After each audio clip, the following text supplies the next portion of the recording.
नमस्कार। उत्तर प्रदेश एक्सप्रेस में आप सभी का बहुत स्वागत है। मैं हूं आपके साथ प्रियंका गुप्ता। बुलेटिन की शुरुआत करते हैं बड़ी खबर के साथ। बता दें कि बसपा सुप्रीमो मायावती भी देश और प्रदेश के दूसरे कई राजनीतिक दलों की तरह परिवारवाद की राह पर चल दी हैं। दरअसल मायावती ने अपने भतीजे और नेशनल कोऑर्डिनेटर आकाश आनंद को उत्तराधिकारी घोषित करके लोकसभा चुनाव से पहले बीजेपी को बड़ा मुद्दा दे दिया है। विधान परिषद और विधानसभा में मात्र एक सदस्य के साथ अस्तित्व के लिए संघर्ष कर रही मायावती ने लोकसभा चुनाव 2024 के मद्देनजर यह बड़ा राजनीतिक दांव खेला है। बसपा सुप्रीमो की इस घोषणा के बाद एक बार फिर परिवारवाद की राजनीति पर चर्चा शुरू हो गई है।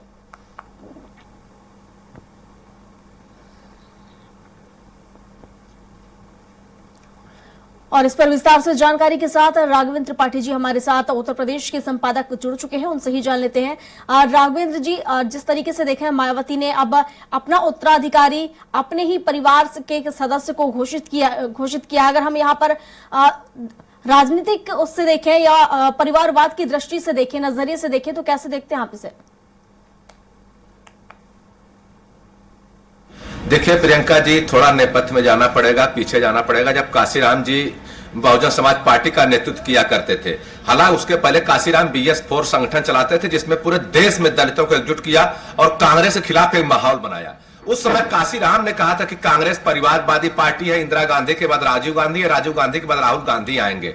और उस समय काशीराम ने कांग्रेस के खिलाफ खड़े होकर बहुजन समाज पार्टी की नींव रखी थी और 2001 में मायावती को उसका उत्तराधिकारी चुना था। काशीराम ने तभी कहा था कि किसी दलित परिवार से ही अगला उत्तराधिकारी तय होना चाहिए, ताकि अन्य पार्टियों की तरह बहुजन समाज पार्टी पर यह आक्षेप न लगे। और भारतीय जनता पार्टी उत्तर प्रदेश में जब भी चुनाव आता है, चाहे विधानसभा का चुनाव हो चाहे लोकसभा का चुनाव हो, जब उत्तर प्रदेश के मैदान में आती तब परिवारवाद का मुद्दा उठाती है। क्योंकि उत्तर प्रदेश में जितने भी क्षेत्रीय दल हैं कहीं न कहीं परिवारवाद से ग्रसित है। गाहे बगाहे कांग्रेस में भी परिवारवाद का आरोप भारतीय जनता पार्टी लगाती रही है। अभी तक अखिलेश यादव को कटघरे में खड़ा करती थी मायावती, इससे वंचित रह जाती थी। लेकिन अब 2024 का चुनाव आ रहा है, मायावती ने अपने भतीजे आकाश आनंद को उत्तराधिकारी घोषित किया है, तो आने वाले चुनाव में भारतीय जनता पार्टी एक बार फिर परिवारवाद को और भ्रष्टाचार को बहुत बड़ा मुद्दा बनाने जा रही है। हालांकि मायावती गाहे बगाहे कई बार कह चुकी थी हमारा अधिकारी बहुजन समाज से होगा, लेकिन जो पुराने नेता थे उनको लग रहा था कोई सीनियर नेता उत्तराधिकारी बनेगा। हालांकि बहुत कम सीनियर नेता बचे हैं बहुजन समाज पार्टी में। सभी ने अपने अपने रास्ते बदल लिए हैं, चाहे स्वामी प्रसाद मौर्य हो, चाहे ब्रजेश पाठक हो, चाहे नसीमुद्दीन सिद्दीकी हो। जितने बड़े नेता थे धीरे धीरे किनारे हो गए हैं, दूसरे दलों के शरण में चले गए हैं। लेकिन जो लोग बचे हैं वो भी अचंभित है कि बहुजन समाज पार्टी के इतने बड़े नेता हैं, उसके बाद भी आकाश आनंद जो बिल्कुल युवा है, उनको बागडोर कैसे मायावती सौंप दिया। और सबसे बड़ी बात है, भारतीय जनता पार्टी जिस तरह भ्रष्टाचार और परिवारवाद को लेकर मैदान में कूदती है, तो कहीं न कहीं मायावती के ऊपर भ्रष्टाचार के भी आरोप है। बची खुशी रही कसर जो पूरी थी वह परिवारवाद ने लगा दिया। समाजवादी पार्टी भी परिवारवाद के रास्ते पर चल रही है।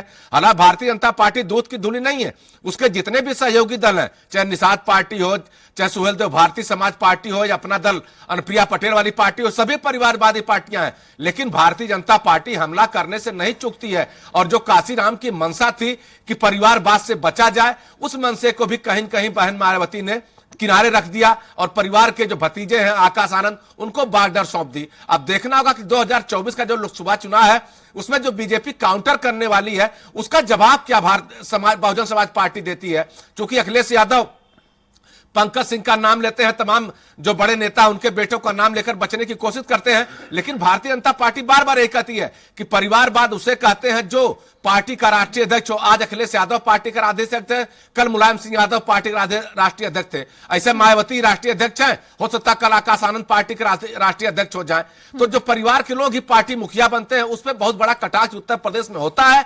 और 2024 में बहुत बड़ा मुद्दा बनने जा रहा है। चूंकि मायावती अभी किसी संगठन से नहीं जुड़ी है, किसी गठबंधन से नहीं जुड़ी है। हालांकि इंडी गठबंधन में अखिलेश यादव शामिल है, लेकिन मायावती नहीं एनडीए में है ना इंडी गठबंधन में है। अब देखना होगा कि आने वाले चुनाव में मायावती अपनी साख कैसे बजाती हैं। चूंकि विधानसभा में एक विधायक है, विधान परिषद में एक एमएलसी है, कुल मिलाकर बहुजन समाज पार्टी का जनाधार लगभग उत्तर प्रदेश में खत्म होने की स्थिति में है।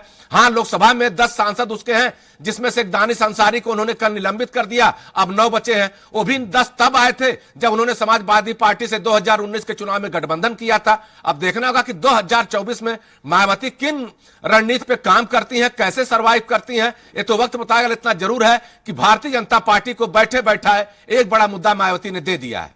बिल्कुल, शुक्रिया राघवेंद्र जी आपका तमाम जानकारियों के लिए। तो आपको बता दें कि मायावती ने भी यहां पर एक बड़ा खेल खेला है। खबरों में आगे